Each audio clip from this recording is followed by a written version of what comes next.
பாபாவோட ஒரு பக்தர் பேரு நானா சாஹிப் சந்தோர்கர். அவர் ஒரு சமயம் ஜாம்னேர் அப்படிங்கிற ஒரு ஊர்ல வேலை பார்த்தாரு. அந்த சமயத்துல அவரோட பொண்ணு நிறைமாத கர்ப்பிணியா இருந்தாங்க. எப்ப வேணாலும் குழந்தை பிறக்கும் அப்படிங்கிற நிலையில இருந்தாங்க. ஒரு நாள் திடீர்னு அவங்களுக்கு பிரசவ வலியும் வந்துருச்சு. ஆனா தொடர்ந்து 3 நாள் அந்த பிரசவ வலி இருந்தது. அவங்களுக்கு குழந்தை பிறக்கல. அதுக்கான கஷாயம் அவங்க குடிச்சு அவங்களுக்கு மூச்சு முட்டவே ஆரம்பிச்சிருச்சு. அந்த அளவுக்கு அவங்களுக்கு பெயினும் இருந்தது, குழந்தையும் பிறக்காம தள்ளிக்கிட்டே இருந்தது. வீட்டில் இருந்த அத்தனை பேரும் கவலையில மூழ்கி போயிருந்தாங்க.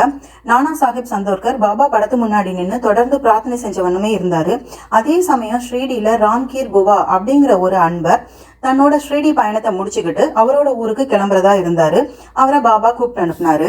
அவர் கையில கொஞ்சம் உதியையும் பாபா ஆரத்தி பாடல முத நாள் ஷாமா கிட்ட சொல்லி ஒரு பிரதி எடுக்க சொல்லியிருந்தாரு, ஒரு காப்பி எடுக்க சொல்லியிருந்தாரு.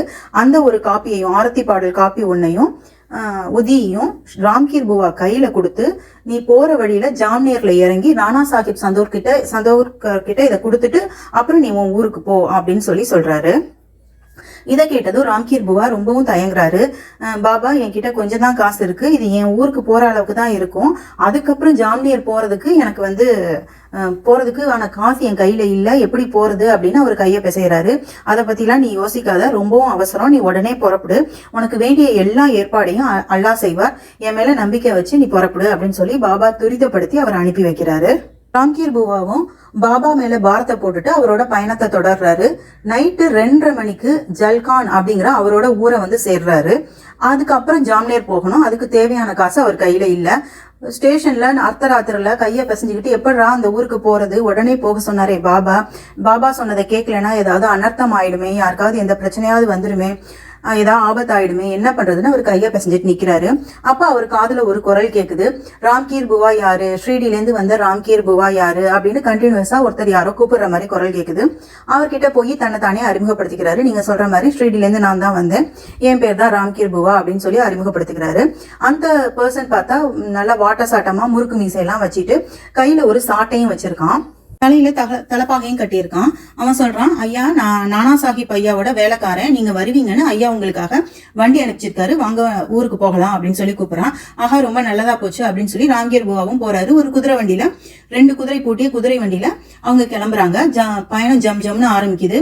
கொஞ்சம் கூட அழுங்காம ரொம்ப லாவகமா ரொம்ப சூப்பரா வண்டி ஓட்டிட்டு போறான் அந்த வேலைக்காரன். நல்ல விடியறதுக்கு கொஞ்சம் முன்னாடி ஒரு ஓடக்கரையோட நிறுத்திட்டு 2 பேரும் சாப்பிடுறாங்க. ஐயா தான் சாப்பாடு கொடுத்து விட்டாங்க, என்னை பத்தி யோசிக்காதீங்க, வித்தியாசமா நினைக்காதீங்க, என் ஊர் ஜெய்ப்பூர் அப்படின்னு அவனை பத்தி அவன் கொஞ்சம் அறிமுகப்படுத்திக்கிட்டதும் 2 பேரும் சேர்ந்து சாப்பாடு சாப்பிடுறாங்க. குதிரையும் தண்ணி எல்லாம் குடிச்சிடுது.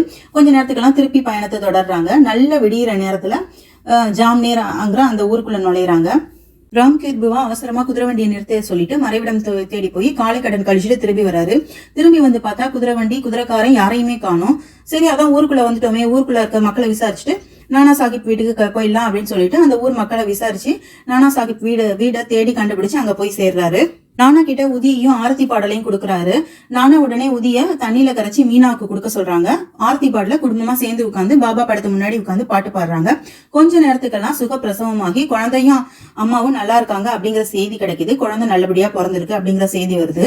அப்ப நானா ராம்கீர் புவாவுக்கு நன்றி சொல்ல, ராம்கீர் புவாவும் பதிலுக்கு, உங்க வண்டி ஓட்டி ரொம்பவும் லாபகமா வண்டி ஓட்டிட்டு வந்தா, ரொம்ப சூப்பரா வண்டி ஓட்டிட்டு வந்தா, அதனால எனக்கு பயண அலுப்பே இல்லை. அதுவும் இல்லாம நீங்க காலையில கொடுத்துருந்த டிஃபனும் நல்லா இருந்துச்சு, நல்லா சாப்பிட்டேன், நல்ல செய்தி கேட்டேன், நல்ல வேலை, நல்லபடியா நான் போயிட்டு வரேன் அப்படின்னு சொல்லி அவரு விடைபெற தயாராகிறாரு. அப்பதான் நானா சாஹிப் சொல்றாரு, ஐயா நீங்க வர்றதே எனக்கு தெரியாது, அப்படி இருக்கப்ப நான் எப்படி உங்களுக்கு வண்டி அனுப்பியிருப்பேன், எப்படி உங்களுக்கு சாப்பாடு கொடுத்து அனுப்பியிருப்பேன், நீங்க சொல்ற அடையாளத்தோட எந்த ஒரு வேலைக்காரனும் என்கிட்ட வேலை பார்க்கலையே அப்படின்னு யோசிச்சுட்டு, பாபா தான் என் வேதனையை பார்த்து நான் திண்டாடுறத பார்த்து பொறுக்க முடியாம எனக்கு உதவி செய்ய உங்களை சமயத்துக்கு அனுப்பி வச்சிருக்காரு அப்படின்னு 2 பேரும் முடிவு பண்ணிக்கிறாங்க. எல்லா இடத்துலயும் நிறைஞ்சிருக்கிற பாபாவோட தன்மையை எண்ணி 2 பேரும் சந்தோஷப்பட்டுக்கிறாங்க, புல்லரிச்சு போறாங்க. ஒருத்தருக்கு ஒருவர் தங்களோட சந்தோஷத்தை பகிர்ந்துக்கிறாங்க. அதோட பாபாவுக்கு மனதார நன்றியும் சொல்றாங்க. நானா சாஹிப்பை பத்தி இன்னொரு விஷயத்தை பார்த்துடலாம். நானா சாஹிப் சந்தோர்கர் வடமொழியில நல்ல புலமை பெற்றவர், வேதாந்தம் எல்லாமே நல்லா கற்று தேர்ந்தவர், பகவத்கீதை அவருக்கு அத்துப்படி. இந்த விஷயத்துல அவருக்கு கொஞ்சம் கர்வமும் இருந்தது தன்னை பத்தி. பாபாவுக்கு வடமொழி தெரியாது அப்படிங்கிற ஒரு எண்ணமும் நானா சாஹிப் சந்தோர்கருக்கு இருந்தது. அடிக்கடி அவர் ஸ்ரீடிக்கு போவாரு, பாபாவுக்கு சேவை செய்வாரு. பாபா மேல அவருக்கு அன்பு அதிகம். ஒரு முறை அப்படி ஸ்ரீடி போயிருக்கப்ப பாபாவுக்கு சேவை செஞ்சுட்டு இருக்கப்ப அவர், அதாவது அவருக்கு பாபாவுக்கு கால் அமுக்கி விட்டுட்டு இருக்கப்ப பகவத்கீதை ஸ்லோகத்தை சொல்லிக்கிட்டே பண்ணிட்டு இருக்காரு, கால் அமுக்கி விட்டுட்டு இருக்காரு. இதை கவனிச்ச பாபா, என்ன முணுமுணுத்துட்டு இருக்க அப்படின்னு கேக்குறாரு. இல்ல, ஒரு ஸ்லோகம் சொல்லிட்டு இருக்கேன் பகவத்கீதையில இருந்து அப்படின்னு சொல்லி, அது என்ன இது எந்த அத்தியாயம் அதெல்லாம் சொல்லிட்டு சொல்றாரு. சரி, அதை சத்தமா சொல்லு அப்படின்னு பாபா கேட்கவும் அந்த ஸ்லோகத்தை சத்தமா சொல்றாரு நானா. அப்படியே இதுக்கான அர்த்தத்தையும் சொல்லிடு அப்படின்னு பாபா கேட்க அதே மாதிரி அதுக்கான அர்த்தத்தை சொல்றாரு. என்ன அர்த்தம்னா, சாஷ்டாங்கமா நமஸ்காரம் பண்ணியும் குரு கிட்ட கேட்டும் குருவுக்கு பணிவிடைகள் சேவைகள்லாம் செஞ்சும் ஞானத்தை அறிவாயாக. அப்போது தத்துவத்தை உணர்ந்த ஞானிகள், அதாவது துறவிகள், அந்த ஞானத்தை உனக்கு போதிப்பார்கள் அப்படிங்கறதுதான் இந்த ஸ்லோகத்தோட அர்த்தம் அப்படின்னு நானா சொல்றாரு. சரி, இப்படி மொத்தமா சொல்லிட்ட, ஒவ்வொரு சொல்லா சொல்லி அதுக்கான தனித்தனி அர்த்தமா சொல்லு அப்படின்னு பாபா கேக்குறாரு. நானாவும் பிரிச்சு ஒவ்வொரு சொல்லா சொல்லி அதுக்கான அர்த்தத்தையும் சொல்றாரு. அதுல பிரச்சனா அப்படிங்கிற 2 வார்த்தை வருது. அதுல பிரச்சனாவுக்கும் கேள்வி கேட்பது அப்படிங்கிறது தான் அர்த்தம். பிரச்சனா அப்படின்னாலும் கேள்வி கேட்பதுன்னு தான் அர்த்தம். இது ஏன் 2க்கும் ஒரே அர்த்தம் வருது? அப்ப ஏன் பரிங்கிற வார்த்தை அங்க வந்திருக்கு? அதை விட்டுட்டு பிரச்சனா மட்டும் சொல்லிருக்கலாம் இல்லையா அப்படின்னு பாபா நானாவை பார்த்து கேக்குறாரு. நானாவுக்கு உடனே குழப்பம் ஏற்படுது.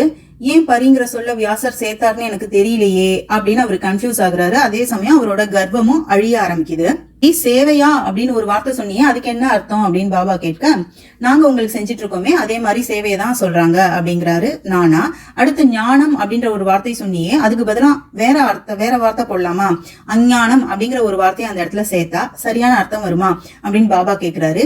இப்பயும் நானா எனக்கு தெரியல அப்படின்னு சொல்லிட்டு அதே சமயம் பாபாவோட வடமொழி புலமையை நினைச்சு வியக்க ஆரம்பிக்கிறாரு. அவரோட கர்வம் சுத்தமா அழிஞ்சிடுச்சு. தொடர்ந்து பாபா, சரி கிருஷ்ணரே ஒரு தத்துவ ஞானி தானே, அப்படி இருக்கிறப்ப மேற்கொண்டு எல்லா விசாரணையும் அர்ஜுனன் கிருஷ்ணர்கிட்டயே செய்யலாம்ல, அப்படி இருக்கப்ப ஏன் கிருஷ்ணர் அர்ஜுனனை போய் வேறு பல துறவிகளையும் ஞானிகளையும் சந்திச்சு அவங்களுக்கு சேவை செஞ்சு அவங்க கிட்ட கேள்வி கேட்டு ஞானத்தை பெறுவாயாக அப்படின்னு சொல்றாரு அப்படின்னு அடுத்த கேள்வி கேட்கிறாரு.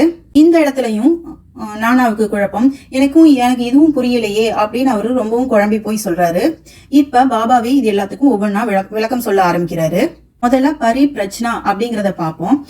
பிரச்சனைனா கேள்வி கேட்கறது தானே. சீடன் குருவை மடக்கிறதுக்கோ தாறுமாறாவோ ஏதோ ஒரு கேள்வி கேட்கணும் அப்படிங்கிறதுக்காகவெல்லாம் கேள்வி கேட்க கூடாது.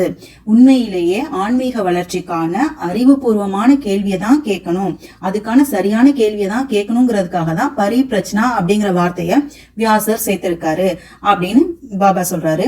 அது மட்டும் இல்லாம சேவை வேறு வேலை வேறு. சேவை செய்யறதோ செய்யாம இருக்கதோ தன்னோட உரிமை அப்படிங்கிற எண்ணம் சீடனுக்கு வரக்கூடாது. அது தன்னோட கடமை அப்படின்னு உணர்ந்து செய்யணும்.